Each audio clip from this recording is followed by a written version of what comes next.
Today's reading comes from the book of Genesis, chapter 29, verses 15 through 28, taken from the Message. Laban said, "You're my family, my flesh and blood." When Jacob had been with them for a month, Laban said, "Just because you're my nephew, you shouldn't work for me for nothing. Tell me what you want to be paid. What's a fair wage?" Now Laban had 2 daughters. Leah was the older and Rachel was the younger.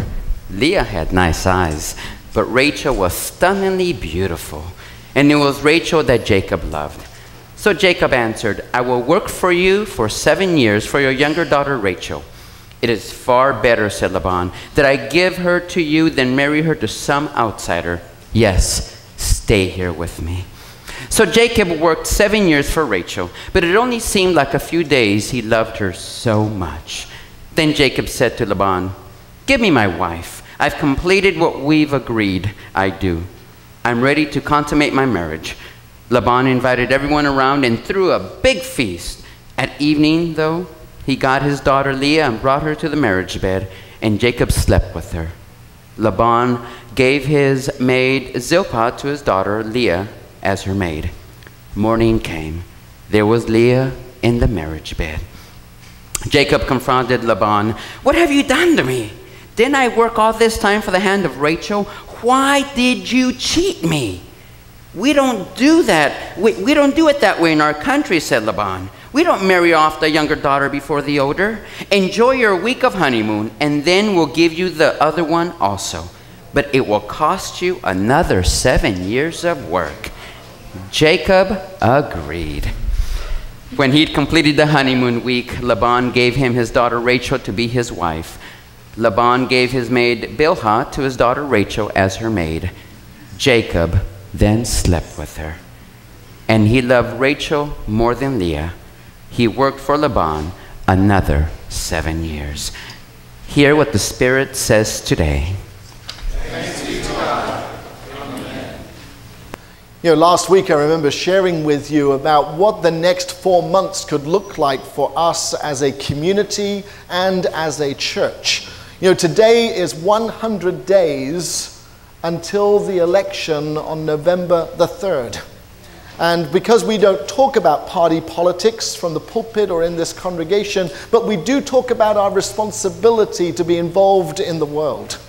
We do talk about being involved in the systems of power in our world so that we can continue to bring about justice. The prophet Micah says, "Let justice roll down like streams of living water."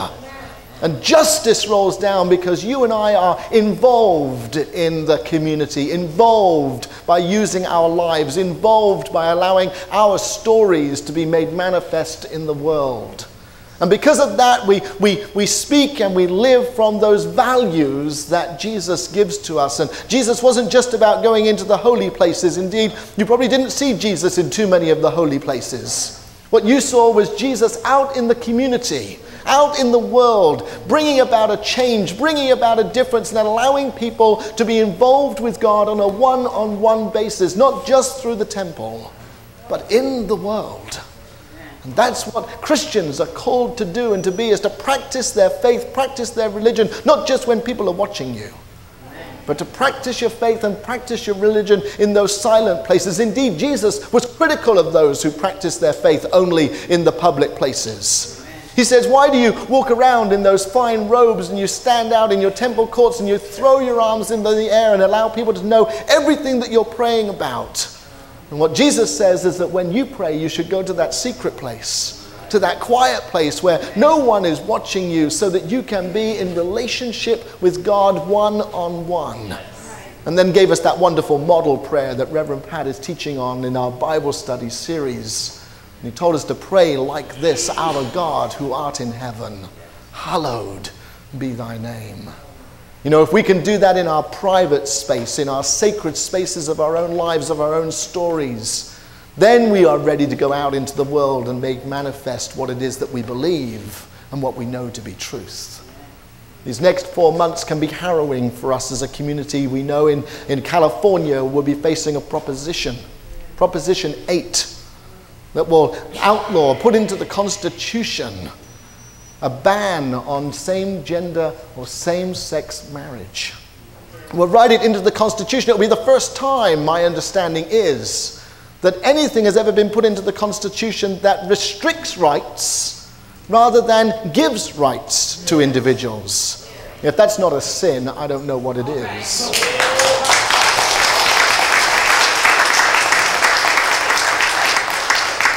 And you and I and some of our allies and our friends, people of this congregation, we're going to be talked about from a number of different places and from a number of different avenues.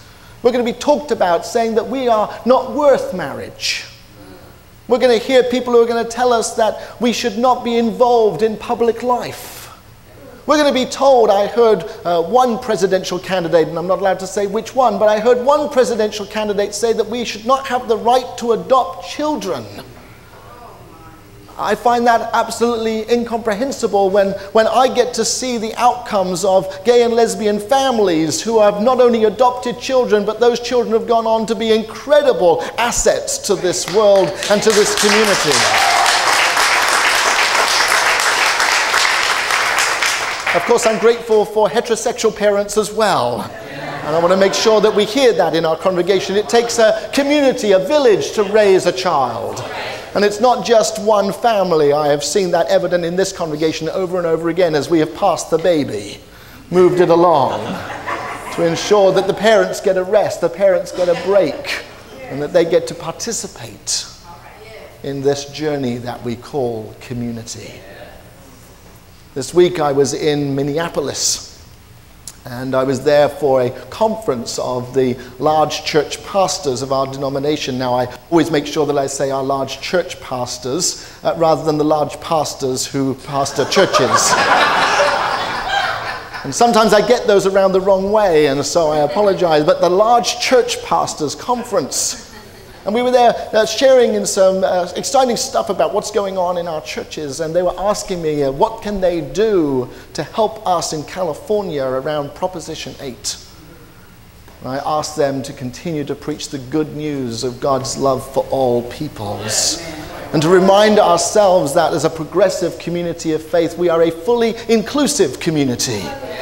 And as a fully inclusive community, that means that we should fully include all people at the table of discussion and not exclude any single human being. To speak out and to speak words of love and of grace and of truth, because the reality is that what we are hearing is the rhetoric of those who are on the Christian right.